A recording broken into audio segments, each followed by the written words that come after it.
Hello there, Algebra students. This is Mr. Kashi speaking. With this video, I'm going to kind of run through some expectations that we have for our Quadratics project. I'm going to be doing this through the Intermediate Algebra 1B class, but obviously it'll be the same for 2B and 5A as well. Obviously, you can replay this video or pause it whenever you need to make sure that you're doing this correctly in your project. So we are going to be using Google Classroom. And all the materials you'll need for that is set up in Google Classroom, and we have a link, a rubric in a PDF and a Google Doc here. So after you have obviously been added to my class through Google Classroom, you'll have these at your discretion, and then you want to click on the copy of Mr. Kashi's quadratic project.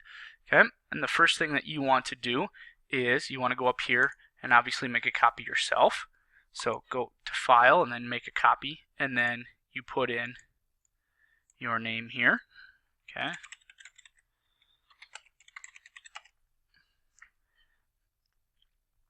And then you can save it to whatever folder you want in your own drive. Okay.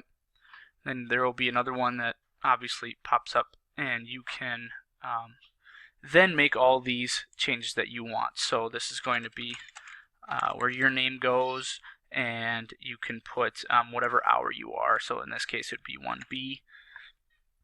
And then this obviously saves automatically. Okay, and everything in this document is basically put there in the order that we need it in. So the first things that you need to do is you need to go back to the Google Classroom. So now you have a copy of your own Google project. Now what you need to do is you need to go to the internet site itself. So this is a quadratic transformations project. It's all through this website. If you take a look at your rubric as well, it'll help you determine what things that you need in your project, and it shows you how many points are associated with which project and which section. And so this is the first section. So it says you have to choose two pictures, okay? And I'm just going to show you one. I'm going to choose the half pipe here. And then as soon as you click on that, you are going to be brought to a Desmo site. And then what you need to do is you need to basically use these sliders to manipulate the parabola so it is in line with the picture itself. So you might want to move left and right, obviously, and then you will be trying to line it up like this. And you'll have to do this with a couple of different ones. So just some things that I want to show you. So let's say that's about good with our parabola being lined up with the picture. Okay, a couple of things you might want to see is you can click on these points here down at the bottom on the x-axis. That might be helpful. You can also click up there, and you're getting a general form of your vertex form of a parabola over there on the left. Okay. The one main thing I want to show you how to do is how to take this and put it into your project. Okay, so on a Chromebook, what you need to do is if you want to take just a screen clipping, you don't want to take a screenshot of the whole window. If you just want to do a screen clipping, what you would do is you'd use these buttons right here. Okay, I find it easiest to just do Control, Shift, and the window switcher up at the top above the numbers at the top of your keyboard.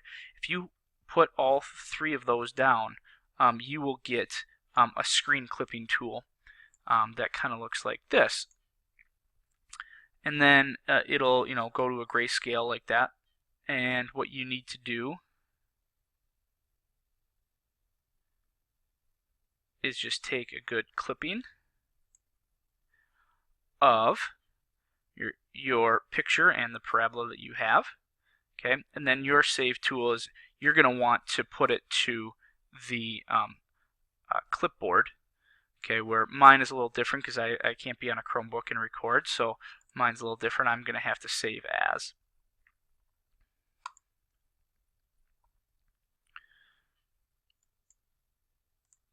Okay, And then what you need to go to is then you go here, back to your document,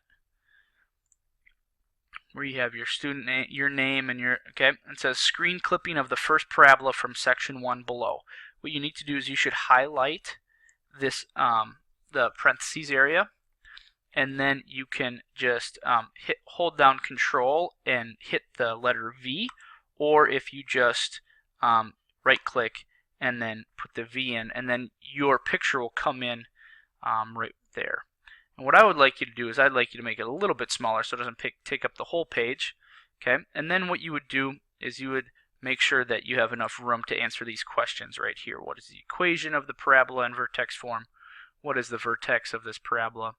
And what are the x-intercepts of this parabola? Not what is r. I'll change that before it gets out to you guys. And so then you go through and you'll see on your rubric how this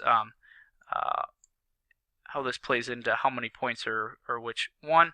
And then you want to do some formatting things, like you don't want that all the way down at the bottom. You'd want to probably delete and get that to center, and then you'll choose a second parabola. You'd go back and you do the same thing. You do choose a second picture, create a second parabola, and so on and so forth. So you'll need two parabolas for section 1, 2 parabolas for section 2, and just 1 parabola from section 3. All right, so that's the basics of the project. Obviously, you're going to have 5 different parabolas that you're going to have in your document, and then you will have everything here. You can make this look as nice as you would like if you want to center that, or anything you want to do with that.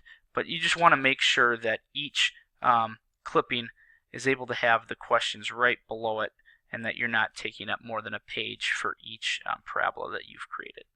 So you'll be doing that for all 5 pictures that you choose from section 1 onto section 2 and section 3. I will obviously be there to answer any questions that you have about the project, but obviously use this video and your rubric to guide your work all week during this project and its work time.